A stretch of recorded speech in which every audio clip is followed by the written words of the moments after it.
Hey there, Mama, and welcome back to the Moms Overcoming Overwhelm podcast, episode 7. I'm Emily McDermott, and I'm here beside you on this journey as we work together to declutter your home, head, and heart. Last week, I took you through my 7-step process for decluttering any area in your home, using the power of artificial boundaries and the container concept. Did you try it out? If so, I'd love for you to come and share it in our free Facebook group. Just go to tinyurl.com/momsovercomingoverwhelm, where we will be sharing all of our progress, and I will be there to offer free coaching and support. Today, we are focusing on a simple but powerful rule that will help you stop wasting time looking for stuff in your home. Because when we are overwhelmed, the last thing we want to be doing is looking for our car keys when we're already late for school drop-off. Ask me how I know. So what do you say? Grab that notebook and pen, and let's dive into today's episode. Hey there, Mama. Are you tired of all the stuff crowding your home, calendar, and mind? Do you wish you could say goodbye to the endless to-do list running around in your head? Want to declutter but don't know where to start? You're in the right place. Welcome to Moms Overcoming Overwhelm, where you will find proven and practical solutions to declutter your home, head, and heart. Hi, I'm Emily, a wife, boy mom, and simplicity seeker. I struggled to get pregnant and felt overwhelmed until I discovered decluttering could create the physical and emotional space I needed to become a mom. Now, 2 kids later, I've transformed my life and motherhood by developing simple systems around decluttering, capsule wardrobes, kid stuff, cleaning and tidying, meal planning, time management, and more, and I can't wait to share them with you.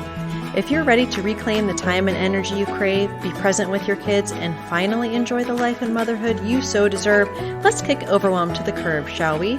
Grab your lukewarm coffee, your notebook and pen, and clear off some counter space. Let's do this. So last week, I alluded to the time that we waste looking for lost things. 2.5 days a year, or approximately 6 months of our lives. That's a lot of time.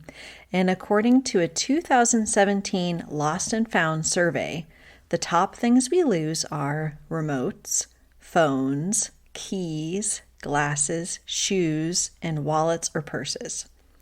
Funny side note here, I lost a car key fob years ago and had no idea where it was. Those things are expensive to replace.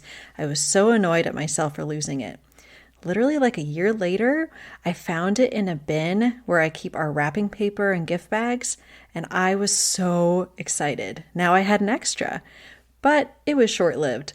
One day I had it in my back pocket, and due to some unfortunate timing that I won't get into too much, I ended up flushing it down the toilet. Yeah.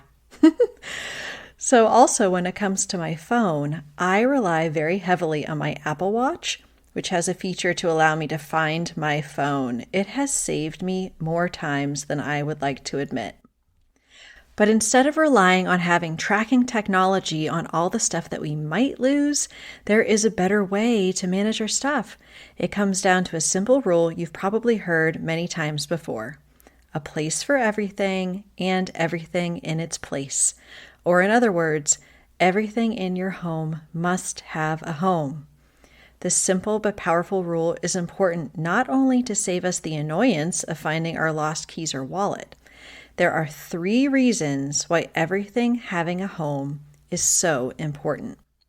The first reason is that we want to reclaim our most precious resources. What are our most precious resources, you ask? Well, I see them falling into 2 main categories: tangible and intangible. Our tangible resources are the things that we can clearly quantify. Our money, of course, and also our time. When everything is in its place, we not only save money from not having to replace the item or forgetting we have it in the first place, right? But also the time looking for it. Then we have our intangible resources. These are the things that are harder to quantify but are equally as important. And I feel like they're not as understood by moms how they impact our day-to-day life. The main intangible resources are energy, focus, and attention. Many times we don't realize that we're running low in these precious resources until it's too late and we find ourselves snapping at our partners and our kids and feeling completely overwhelmed by what is required of us. When we are constantly trying to find things because they're not in the place we've decided is their home, we are wasting precious energy, focus, and attention on trying to find them. We're wasting these resources with what's not important instead of focusing on what truly matters to us. So the second reason that everything having a home is so important is because anything that isn't in its home right now is visual clutter in your environment. And visual clutter or visual distractions affect us in several ways. According to a 2011 study, the capacity of our visual system to process information about multiple objects at any given moment in time is limited.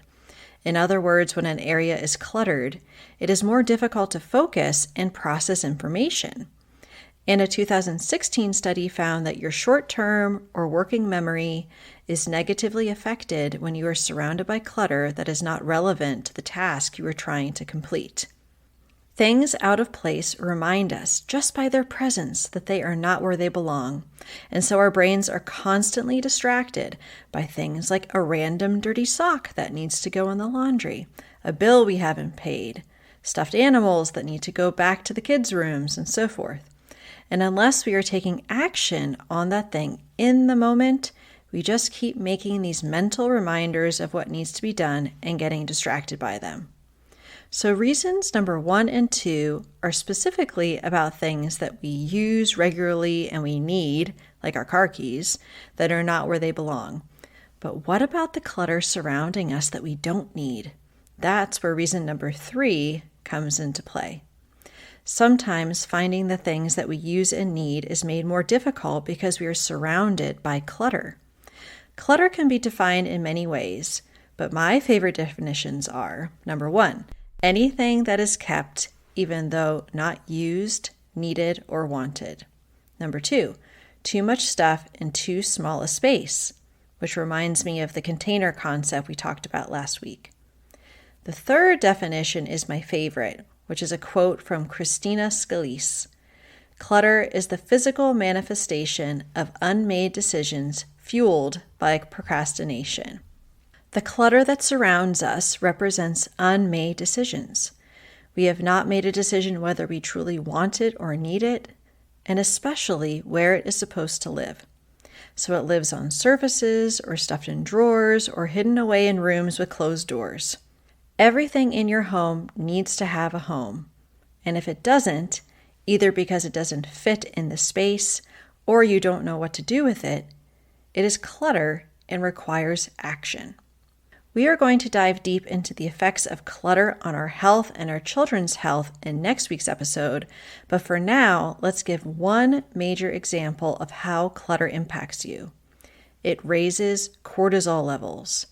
As you may know, cortisol is one of the main stress hormones, and there is scientific research to show that cortisol levels are higher, especially in women who are in cluttered environments.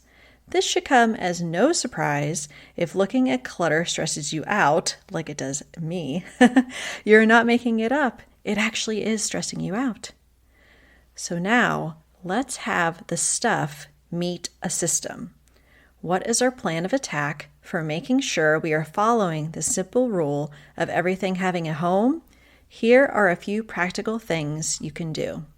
Number 1. If you feel like you are constantly needing to take things upstairs or downstairs, put a small basket by the stairs, not on the stairs, please. And throughout the day, put things that need to go either up or downstairs in those small baskets. Then pick a time of day, maybe after dinner, but before the kids go to bed, to put those things away. And if you can, recruit your kids to help, especially if it's their stuff.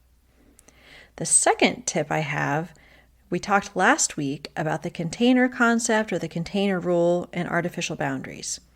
So if something has a home, but the container that holds the item is full, then you need to decide what stays and what will be donated.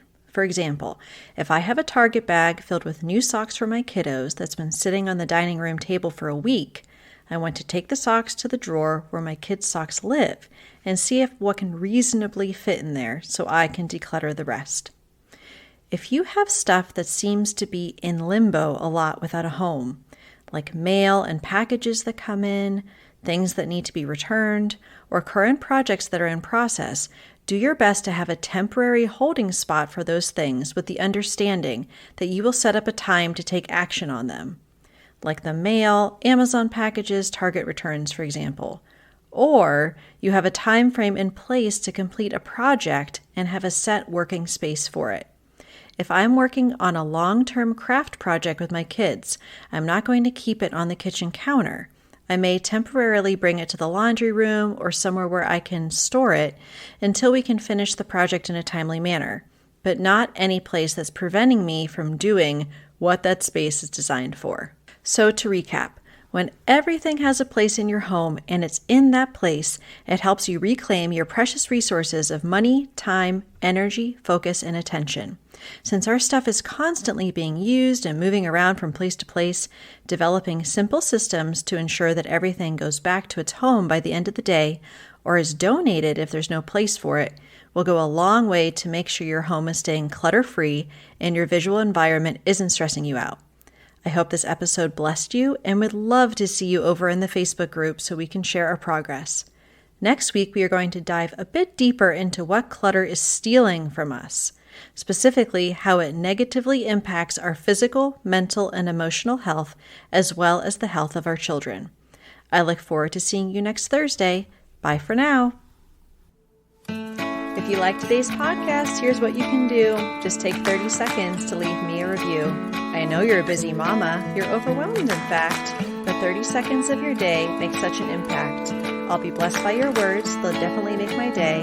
And who knows, you might be entered for this month's giveaway. In Apple Podcasts, scroll down to write a review. Thanks so much for your time. I'm so grateful for you.